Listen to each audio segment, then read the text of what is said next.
Donc Emmaüs, c'est le village où on reprend espoir. C'est le nom que l'abbé Pierre a donné à la première communauté qu'il a créée. Il a créé, c'est à l'issue d'une rencontre. Emmaüs, c'est ça, c'est la rencontre, l'espoir, la vie. Emmaüs m'a fait un grand plaisir, il m'a accueilli, et j'ai trouvé un toit, j'ai trouvé la nourriture, j'ai trouvé une activité qu'en vrai que ça fait du bien, ça te fait oublier un petit peu le temps passé parce que on a tous un vécu, donc on est tous différents. Mais c'est grâce à Emmaüs, en vrai, ça te permet de te construire, de t'avancer un petit peu de la vie, de penser à autre chose, de voir des choses un peu différemment. J'ai dormi dehors. Il faut que les gens essaient un jour de quitter leur maison pendant le moment d'hiver pour dormir dehors un jour seulement. J'ai dormi dehors. J'ai pas un chez, je n'ai personne. Mais je suis arrivée comme ça. J'ai vu Emmaüs, je ne connais pas. Et je suis rentrée et je demande de l'aide. Et du coup, ils m'ont accueilli. Et ils m'ont donné une chambre, ils m'ont donné à manger. Ils ne m'ont pas demandé comment tu t'appelles, qu'est-ce que tu as. Non, ils ne m'ont pas demandé ça. Ils m'ont dit de manger. J'ai mangé. Et après, ils m'ont donné une chambre, une couverture, d'aller dormir. Moi, on ne m'enlèvera pas mes papiers puisque je suis français. Donc je peux dire ce que j'ai à dire. Ensuite, ici, il y a des gens qui méritent leurs papiers, qui méritent d'être intégrés. C'est pas parce que je les côtoie tous les jours, je les vois travailler, je les vois vivre, je vois comment ils sont. C'est pas des brigands, c'est pas des criminels. S'ils ont quitté leur pays, c'est parce qu'il y a des raisons. On vient à Emmaüs, c'est une alternative à la rue, c'est une alternative à la merde. On reste à Emmaüs le temps qu'on a besoin et on peut rester à Emmaüs parce qu'on y trouve des choses qu'on ne trouve pas ailleurs, dans un groupe qui se crée, dans un groupe qui se forme et qui forme une famille. Aujourd'hui, on n'a plus de personnes charismatiques dans le mouvement. Et ben aujourd'hui, on nous massacre. Emmaüs, il est plus reconnu. Hein. Emmaüs, si ça continue comme ça, on finira qu'on va être considérés comme des bons à rien, comme des brigands. Moi, j'ai connu Emmaüs à une époque où on nous traitait d'alcooliques et de voleurs. On a fait évoluer les choses, nous les anciens. On a fait valoir les droits, on a fait valoir que les compagnons, ce ne sont pas des brigands, que ce sont des gens qui travaillent, qui se lèvent le matin pour travailler. Donc on ne vient pas me dire aujourd'hui que ces gens-là, ils n'ont pas leur place en France. Moi, quand je les vois se lever le matin pour aller au boulot et quand je les vois bosser, ils ont tout à fait leur place ici. Et les personnes qui sont là, bénévoles, salariés, les autres compagnons, on est témoins de cette violence-là. Et en face, on a un mur. On a un bulldozer, on a un mur, de l'incompréhension. Et on se pose la question, mais où est-ce que ces décisions administratives nous emmènent-elles? Où est-ce que ça nous emmène? On a reçu, dernièrement, on a reçu des OQTF.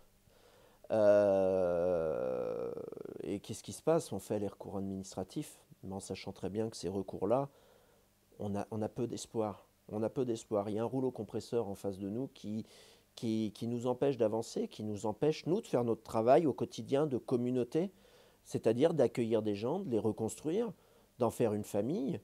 Et on nous dit, dans ces courriers, dernièrement, le dernier courrier qu'on a reçu, on parle d'intégration, personne non intégrée.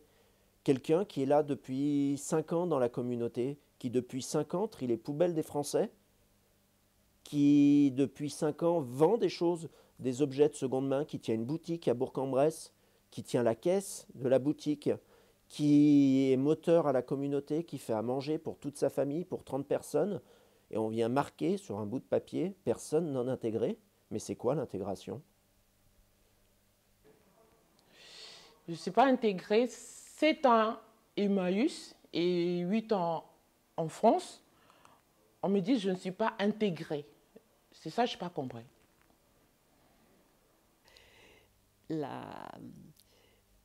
Ce qui est distillé dans les médias, dans beaucoup d'administrations, c'est de la volonté, c'est la froideur des décisions. On prend des décisions qui auront des répercussions sur les personnes. Eh bien, il y a une dématérialisation de toutes les décisions. Donc on s'habitue à cette espèce de froideur, de mise à distance. On demande aux gens d'être clivés, c'est-à-dire que là tout à l'heure il parlait des gendarmes. Eh bien, les gendarmes, on leur demande de faire des choses qui sont contraires à ce qu'ils souhaiteraient faire, mais ils le font. Non, moi je suis bien en France, je suis très bien, j'aime bien la langue française, je suis bien la culture française, l'histoire de France. Et je suis toujours curieuse pour apprendre beaucoup plus pour les langues et pour l'histoire et pour tout le français.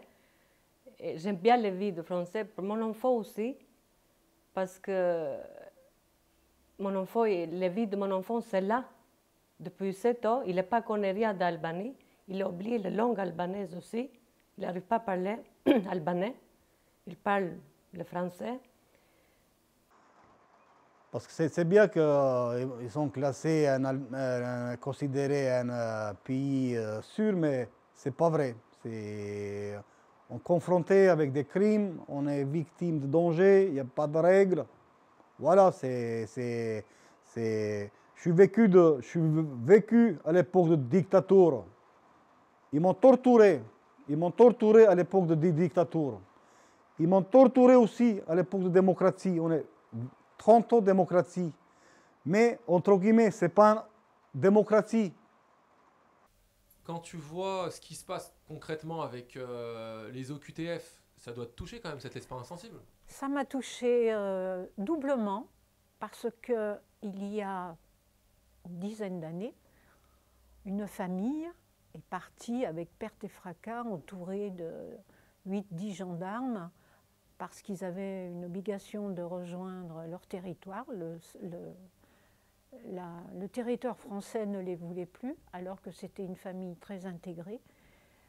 Et donc j'ai assisté, et c'est un déchirement, parce que quand les gendarmes arrivent à 6 h du matin pour embarquer la famille, dont l'avion est déjà apprêté pour rejoindre le Kosovo, ça fait très mal.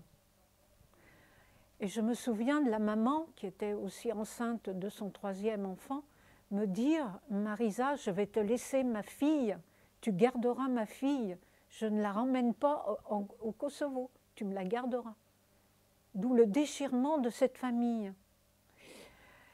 Et ça a marqué, on a eu beaucoup de personnes qui nous ont entourés, comme si on avait perdu des êtres chers.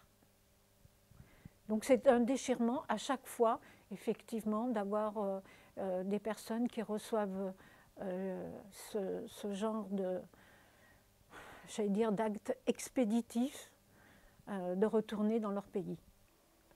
Pour moi, première, comme une maman, comme je laisse un enfant mineur, mon petit encore mineur, il est en train de faire encore l'apprentissage de cuisine. Elle s'appelle de cuisine. Et lui, il ne m'accepte jamais pour venir avec moi. Parce que il a attendu pour l'histoire et pour les ports d'Albanie. Et plus, lui, le vivre de lui, c'est là. Il faut, on va tenir debout, hein. Mais on est atteint. On est atteint au cœur de ce que l'abbé Pierre a créé. Et l'abbé Pierre, Emmaüs, dans la mémoire collective des Français, c'est vivant. J'espère que les personnes qui sont en train de prendre des décisions actuellement soient conscients qu'ils sont en train d'attaquer une mémoire collective française portée par Emmaüs et l'abbé Pierre, qui incarnait l'espoir, le combat, l'égalité. Un homme est égal à un homme, enfin un être humain est égal à un autre être humain, au-delà des frontières, au-delà des conditions sociales. Un être humain égal à un être humain, il a droit à la même dignité. Ça, c'est simplement la déclaration des droits de l'homme.